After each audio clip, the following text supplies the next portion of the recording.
علیہ السلام سے غلطی کروائی، ان کو جنت سے، عالم ملکوت سے نکالا، تو سزا کے طور پر جنات کے عالم میں ہم کو رکھا، سزا کے طور پہ۔ جیسے میں ابھی سردی کی بات کر رہا تھا،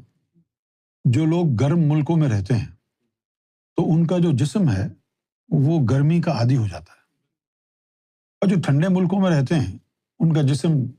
وہاں کا جو انوائرمنٹل جو ایفیکٹ ہے اس کو اڈاپٹ کر لیتا ہے۔ اسی طرح ہمارے لیے عالم ملکوت کا جو انوائرمنٹ ہے وہ فیوریبل ہے، کیونکہ ہم کو اللہ تعالیٰ نے آدم صفی اللہ کو عالم ملکوت میں، جنت عالم ملکوت میں ہے نا، جنت کی مٹی سے جنت میں بنایا، تو ہمارے لیے جو سازگار ماحول ہے، فیوریبل کنڈیشنز جو ہیں وہ عالم ملکوت کی ہیں، یہاں کی ہے نہیں۔ یہاں ہم کو جو بھیجا تو اس میں سزا کیا تھی؟ آپ لوگ یہ سمجھتے ہیں کہ سزا شاید یہ ہوتی ہے کہ وہاں ڈسکمفرٹ ہوگا، جیسے آدمی قید خانے میں جاتا ہے تو ظاہر ہے وہاں پر کوئی آرام تو نہیں ملتا ہے نا، وہاں ڈسکمفرٹ ہوتا ہے، اذیت ناک ماحول ہوتا ہے۔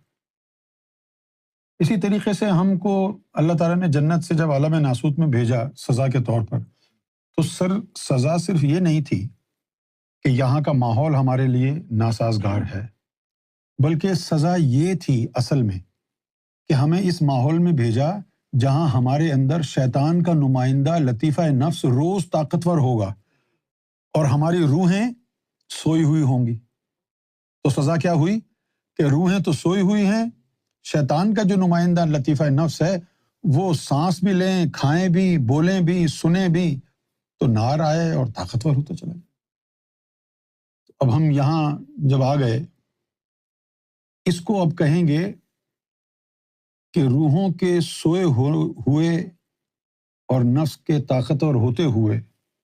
کسی طریقے سے ہمیں کوئی ایسا مرد قلندر مل جائے کہ جس کی صحبت میں، جس کی نظروں سے ہماری روحیں بیدار ہو جائیں۔ تو اب یہ خاص کرم سے، اب جیسے کہ کوئی پوچھتا ہے آپ کیسے ہیں، یہ ایک روایتی بات ہے، یا میں کہوں ہاں بھائی آپ کیسے ہیں، بھائی اللہ کا بڑا کرم ہے، بڑا پیسہ ہے، اچھا گھر ہے، اچھی صحت، یہ کرم نہیں ہے۔ کرم کیا ہے؟ کرم یہ ہے کہ آپ اس قید خانے میں پڑے ہوئے ہیں جہاں دشمن آپ کا لطیفہ نفس روزانہ طاقت پکڑ رہا ہے اور آپ کی روحیں سوئی ہوئی ہیں۔